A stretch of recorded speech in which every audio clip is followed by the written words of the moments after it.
दोस्तों एक बार फिर से आपके अपने यूट्यूब चैनल डीएलएड नॉलेज में स्वागत है। हम इस वीडियो में डीएलएड तृतीय सेमेस्टर द्वितीय प्रश्न पत्र समावेशी शिक्षा लेके आए हैं, जिसमें कुछ लघु उत्तरी प्रश्न आए हैं जो परीक्षा के दृष्टिकोण से बहुत ही आवश्यक है। चलिए चलते हैं पहले क्वेश्चन की तरफ। हमारा पहला क्वेश्चन है कि समावेशी शिक्षा का अधिनियम वर्ष बताइए।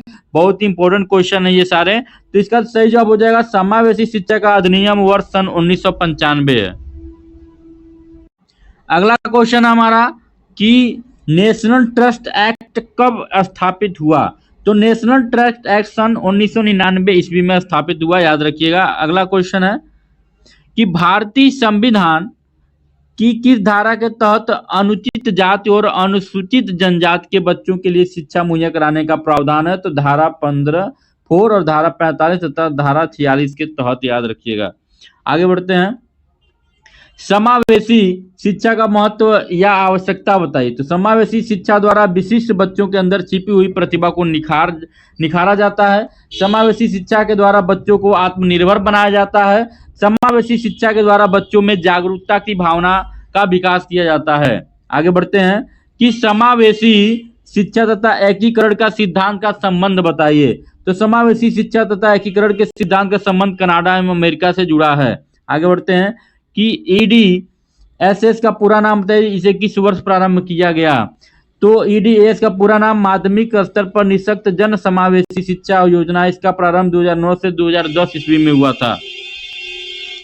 आगे बढ़ते हैं। निःशक्त व्यक्ति अधिनियम वर्ष बताइए। निःशक्त व्यक्ति अधिनियम का वर्ष सन 1995 ईस्वी है। एकीकृत शिक्षा कब प्रारंभ हुई। एकीकृत शिक्षा 1974 ईस्वी में प्रारंभ हुई। आगे बढ़ते हैं कि एकीकृत शिक्षा परियोजना का प्रारंभ कब हुआ। तो एकीकृत शिक्षा का परियोजना का प्रारंभ 1930 ईस्वी में हुआ था। समन्वित शिक्षा कब प्रारंभ हुई। समन्वित शिक्षा वर्ष 2005 में प्रारंभ हुई। आगे बढ़ते हैं कि राष्ट्रीय विकलांग नीति कब आई। राष्ट्रीय विकलांग नीति वर्ष 2006 में आई। IEDC का पूरा नाम बताइए। इसका प्रारंभ कब हुआ था। समेकित शिक्षा व्यवस्था योजना। इसका प्रारंभ सन 1974 ईस्वी में हुआ था। आगे बढ़ते हैं कि निःशक्त जन अधिनियम कब बना। यह अधिनियम सन 1995 ईस्वी में बना था। आगे बढ़ते हैं। एकीकृत शिक्षा क्या है। तो भारत में समावेशन प्रत्यय का आरंभ एकीकृत शिक्षा के रूप में हुआ। एकीकृत शिक्षा के माध्यम से दृष्टिबाधित बच्चों को सामान्य बच्चों के साथ पास के समान विद्यालय में शिक्षा देने का योजना है। वाक्य दोष का अर्थ स्पष्ट कीजिए या फिर श्रवण विकृति क्या है ये बताना है।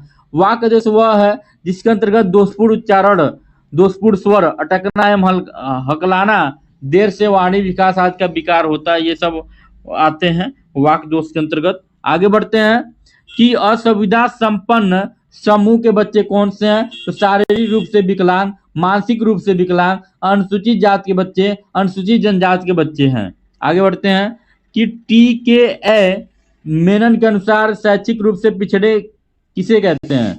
TN के मेनन के अनुसार भारतीय स्थिति में पिछड़ा बालक वह है जो अपनी कक्षा की औसत आयु से 1 से अधिक वर्ष बड़ा हो। आगे बढ़ते हैं कि निर्देशन किसे कहते हैं। निर्देशन 3 प्रकार के होते हैं। व्यक्तिगत निर्देशन, शैक्षिक निर्देशन और व्यावसायिक निर्देशन। आगे बढ़ते हैं कि श्रवण विकलांग कितने प्रकार का होता है। तो चालकी श्रवण दोष और संवेदनिकी श्रवण दोष होता है, 2 तरह के।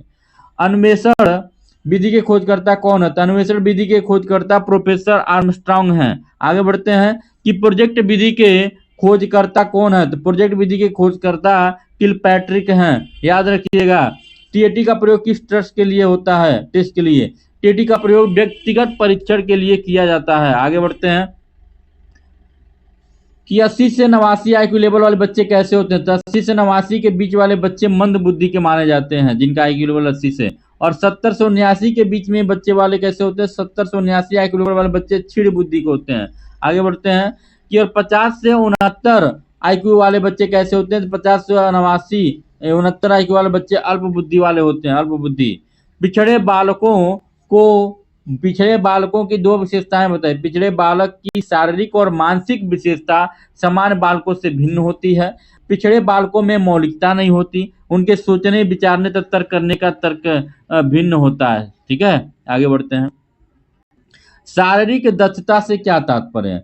शारीरिक फिटनेस को कार्य और आराम की गतिविधियों को दस्ता और प्रभावी ढंग से करना, स्वस्थ होना, कम गतिज बीमारियों की प्रतिरोधक शक्ति तथा आकस्मिक स्थितियों को सामना करने की क्षमता को मानदंड माना जाता है। ठीक है, मापदंड। आगे बढ़ते हैं। डाइट के 2 कार्यों के विभागों के नाम लिखिए। तो प्रशासनिक शाखा विभाग और योजना एवं प्रबंधन। आगे बढ़ते हैं। पर्यवेक्षण के कोई 2 प्रकार लिखिए।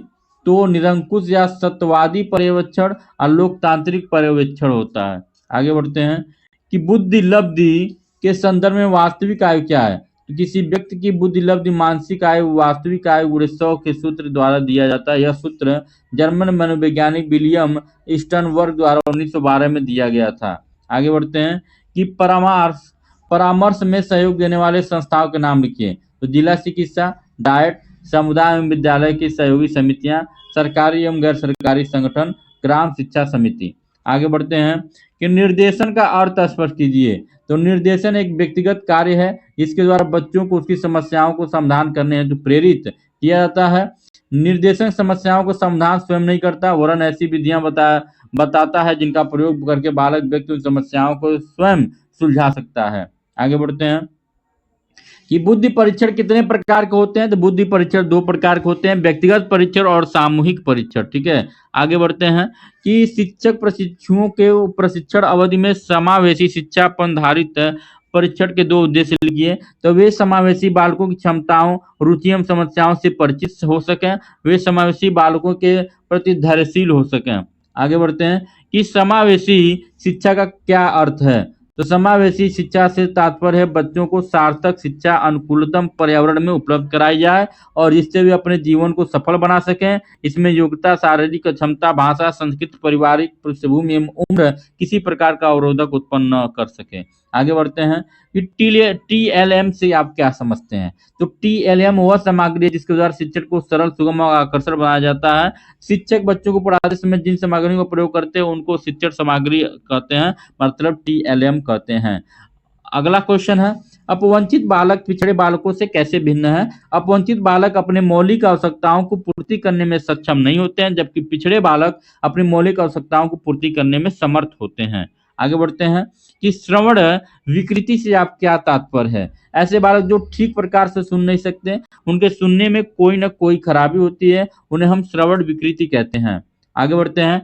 डाइट की स्थापना के 2 उद्देश्य बताइए। तो शिक्षण अधिगम सामग्री का विकास करना, औपचारिक और अनौपचारिक शिक्षा के बीच दूरी घटाकर उनमें एकात्मक स्थापित करना। आगे बढ़ते हैं क्योंकि निदान शब्द से आप क्या समझते हैं। बालक जब अध्ययन करते हैं तो उन्हें कई समस्याओं का सामना करना पड़ता है। उन समस्याओं का पता लगाने के लिए जो परीक्षण प्रयोग किए जाते हैं उनको निदान कहा जाता है। निदान में समस्याओं को पता लगाते हैं।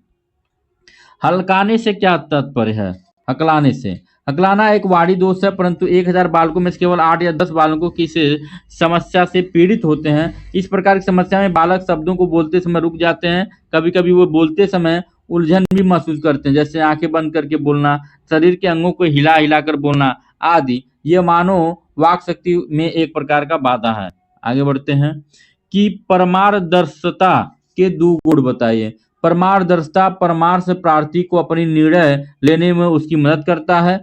परमार्दर्शिता परामर्श प्रार्थी के लिए ऐसे वातावरण बनाता है जिसमें परामर्श प्रार्थी अपनी समस्या पर खुलकर चर्चा करता है। आज का वीडियो हमारा यहीं पे समाप्त होता है। मिलते हैं अगले वीडियो में, तब तक के लिए नमस्कार, जय हिंद।